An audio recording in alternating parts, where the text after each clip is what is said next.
Le mois de mai vient de se terminer pour moi et avec lui, à la clé, une grosse leçon, une belle leçon que je compte te partager aujourd'hui. En fait, en tant qu'indépendant, tu vois, ça va faire un moment que je me suis lancé officiellement depuis le 1er octobre. Ce qui est normal, tu auras toujours des hauts et des bas. Ce que je veux dire par là, c'est que il faut que tu aies une certaine résistance au stress parce que quoi qu'il arrive, il y aura un moment dans ta carrière, dans cette aventure d'auto-entrepreneur où malgré le fait de mettre tout en place, tout ce qui est en ton pouvoir pour y arriver, tu vas quand même avoir des galères, ça va quand même se casser la gueule, casser la figure. Et toi, si tu n'es pas prêt psychologiquement et mentalement à résister et à faire face à ce genre de stress, tu ne peux pas tenir sur du long terme, c'est impossible. En fait, tu es obligé à un moment donné de te remettre en question, d'accepter que les choses vont de travers et que ça va faire quand même parce que c'est un peu même, je dirais, l'essence de l'aventure de l'entreprise.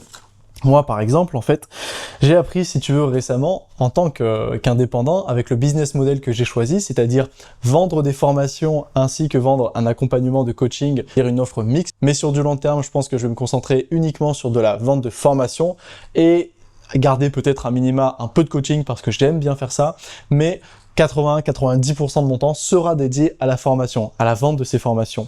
Et donc, avec tout ça, je me suis rendu compte tout simplement, c'était pendant le mois de mai, que mon argent, mon salaire, mon chiffre d'affaires, ce que je gagne mensuellement, n'était pas corrélé avec mon taux horaire. C'est-à-dire que j'avais beau me démener, j'avais beau travailler comme un acharné sur mes vidéos, sur mes plateformes, je ne gagnais pas plus d'argent. Et ça a été très difficile au début, je l'ai déjà vécu plusieurs fois, mais jamais à un tel degré, notamment durant cette période de mois de mai.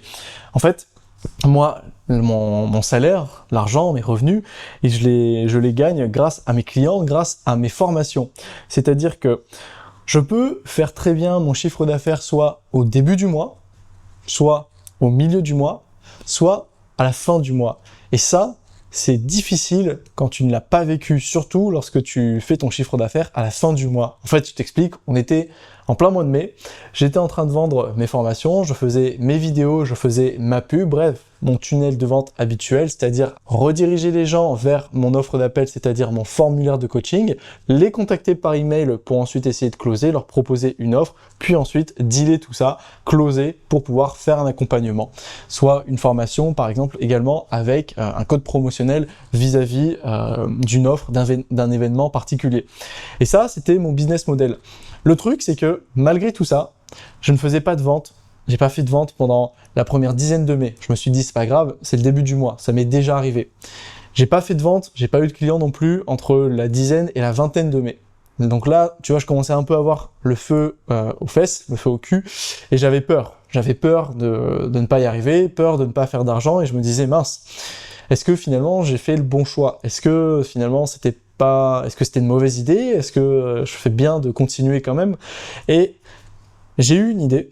Je venais d'atteindre les 15 000 abonnés sur Instagram et je me suis dit, allez, pour les 15 000 abonnés, je vais lancer une espèce de promotion à moins 50% et ça a été le déclic. En fait, je me suis un peu humanisé vis-à-vis de mon audience et les gens ont vu tout le travail qu'il y avait derrière, ont vu la personne que j'étais, ont vu qu'il y avait une promotion intéressante et donc ils ont sauté sur l'occasion. Et là, ça a été incroyable parce que en l'espace de 10 jours à peine, c'est-à-dire du 23 mai au 3 juin, j'ai eu une dizaine de clients.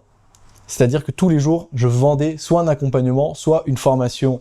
Et ça a été un petit peu incroyable, si tu veux, à vivre, irréel, je dirais même, parce qu'en 10 jours, j'ai fait près de 3 000 € de chiffre d'affaires.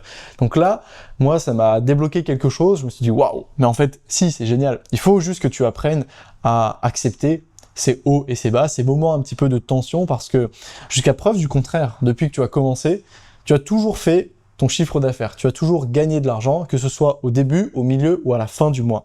Et en fait, ça a été un apprentissage durant tout ce mois de mai parce que je n'échange pas mon temps contre de l'argent. Quand tu es salarié, tes revenus sont un peu linéaires. Chaque jour, tu sais que tu as un taux horaire qui ne change pas. Tu sais très bien qu'au bout d'une journée, par exemple, si tu es au SMIC, tu gagnes à peu près 70 €, si je ne me trompe pas, sur une journée, avec une journée de 7 heures, 70-80 € peut-être. Quand tu es indépendant et que tu montes ta propre boîte, c'est pas du tout ce qui se passe. Au contraire, en fait, tu vas beau faire les choses correctement, tu ne peux ne pas avoir de clients, tout simplement, et comme là, pour moi c'est le cas avec ce début de mois de juin, tu as beau ne pas travailler, parce que c'est pas exactement que je ne travaillais pas, mais j'en faisais un petit peu moins parce que j'avais d'autres projets à côté. Grâce à la visibilité que j'avais, grâce à mon tunnel de vente, c'est-à-dire mon entonnoir, j'ai eu quand même des clients et j'ai déjà fait mon chiffre d'affaires pour le mois de juin. C'est-à-dire que le 2 juin, j'avais déjà gagné suffisamment d'argent pour vivre. J'étais à peu près à 1700 € alors qu'on était le 2 juin. Et ça, c'était assez incroyable à vivre. Là, je me suis dit, c'est pas grave, je vais pouvoir, enfin tant mieux, je vais pouvoir lever le pied parce que j'ai encore tout mon mois de juin, donc si je peux faire tout simplement peut-être 2 clients en coaching, voire 3, ça serait un très bon mois également.